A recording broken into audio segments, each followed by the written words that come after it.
Illustration number 1 में आ जाइए। ये रहा हम लोगों का इलस्ट्रेशन नंबर 1। इससे पहले आप लोग फॉर्मूला रिवाइज करके आए होंगे, आई होप। अगर रिवाइज नहीं किए हो तो आप लोग रिवाइज करके आइएगा नेक्स्ट टाइम से। यहाँ क्या दे रखा हुआ है, रूपा लिमिटेड EBIT इज 5 लाख, तो हम लोग को EBIT दे रखा है 5 lakh. The company has 10% 20 lakh debenture, तो यहाँ पे डिवेंचर भी हम लोग को दे रखा हुआ है 20 लाख का, जिसका कूपन रेट कितने का है, तो यहाँ पे 10% डिवेंचर। फिर the equity capitalization rate that is K is 16%, तो के भी दे रखा हुआ है। फिर सबसे में आगे क्या बोला, you are required to calculate market value of equity, तो हम लोग को मार्केट वैल्यू ऑफ इक्विटी निकालना है। उसके बाद वैल्यू ऑफ फर्म भी निकालनी है। आगे उसके बाद क्या निकालना है, तो ओवरऑल कॉस्ट ऑफ कैपिटल। तो देखिए आ जाइए आप लोग कॉपी में, एक बार सबसे पहले हम लोग फॉर्मूला रिवाइज करते हैं, उसके बाद हम लोग स्टार्ट करेंगे बनाना। तो ध्यान दीजिए, वैल्यू ऑफ फर्म के लिए फॉर्मूला क्या होता था, तो वैल्यू ऑफ फर्म के लिए हम लोग का होता था formula EBIT divide by overall cost of capital, over cost of capital ये होता था। या ओवरऑल कॉस्ट ऑफ कैपिटल ना लिख करके हम लोग वहाँ क्या लिख सकते थे, तो वहाँ लिख सकते थे हम लोग weighted average cost of capital WACC, ये हम लोग लिख सकते थे। तो ये तो हम लोग का वैल्यू ऑफ फर्म का हो गया फॉर्मूला। उसके बाद हम लोग वैल्यू ऑफ इक्विटी कैसे निकालते थे, तो वैल्यू ऑफ इक्विटी निकालने के लिए हम लोग नेट इनकम यूज करते थे। नेट इनकम कैसे निकालते थे, तो earning before interest and tax में से माइनस क्या करते थे हम लोग, इंटरेस्ट माइनस कर देते, तो हम लोग को आ जाता था नेट इनकम। इसमें डिवाइड कर देते हम इक्विटी के रेट से हम लोग, तो हम लोग को क्या आ जाता था वैल्यू ऑफ इक्विटी। तो ये हम लोग वैल्यू ऑफ इक्विटी निकालने का ये फॉर्मूला हो गया था। तो ये वैल्यू ऑफ फर्म का हो गया, प्लस में वैल्यू ऑफ इक्विटी का हो गया।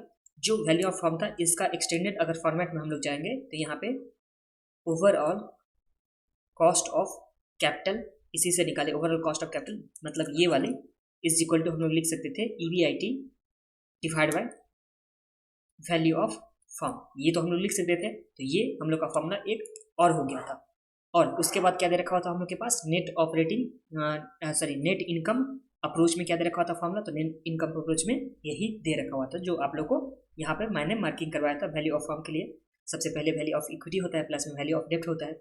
उसमें वैल्यू ऑफ इक्विटी कैसे निकालेंगे, तो नेट इनकम डिवाइड बाय के करके, एंड उसके बाद हम लोग ओवरऑल कॉस्ट ऑफ कैपिटल कैसे निकालेंगे, तो EBIT में डिवाइड करेंगे वैल्यू ऑफ फर्म से, तो हम लोग का निकल के आ जाएगा। अब आ जाते हैं इलस्ट्रेशन नंबर 1 में। इस पेज में ये रहा हम लोग के पास इलस्ट्रेशन नंबर 1। इसमें सम्स में क्या क्या दे रखा हुआ वो पहले लिख लेता हूँ। तो सम्स में दे रखा हुआ है सबसे पहले EBIT कितने का दे रखा हुआ, तो ये हम लोग को दे रखा हुआ है 5 लाख। तो EBIT हो गया 5 लाख का।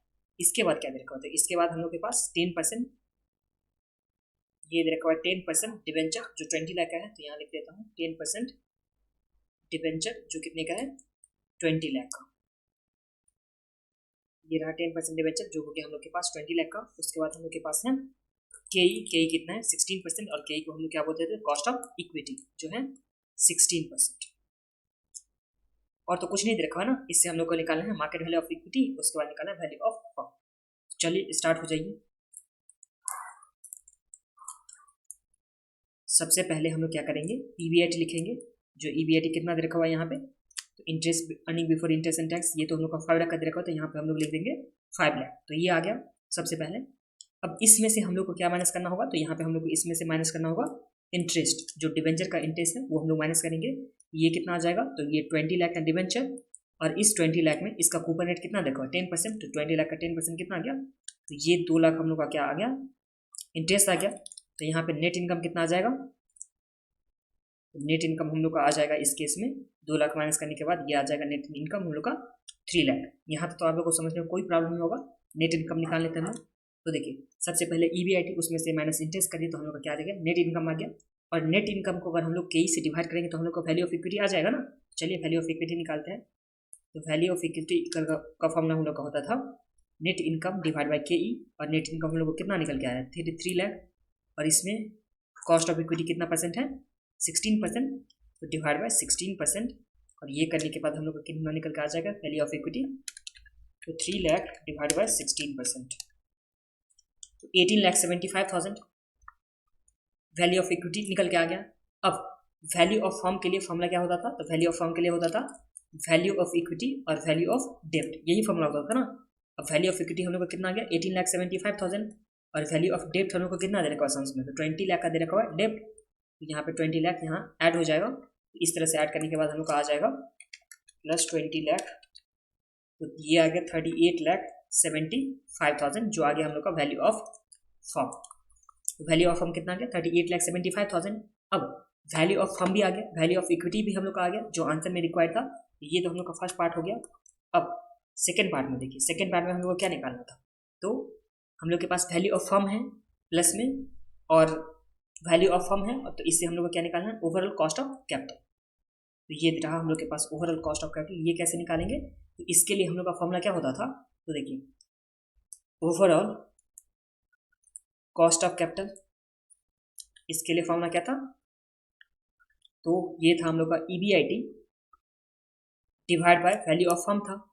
और EBIT हम लोग का कितना निकल के आया था, समझ में दे रखा हुआ था 5 लाख का, और इस 5 लाख में हम लोग डिवाइड कितने से करेंगे, तो 38,75,000 से।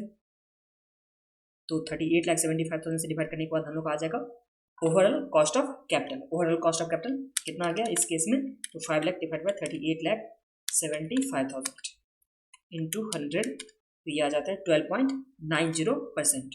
तो 12.90% हम लोग को क्या आ गया, तो ये आ गया हम लोग का ओवरऑल कॉस्ट ऑफ कैपिटल। ये समझने में तो आप लोगों को कोई प्रॉब्लम नहीं है ना।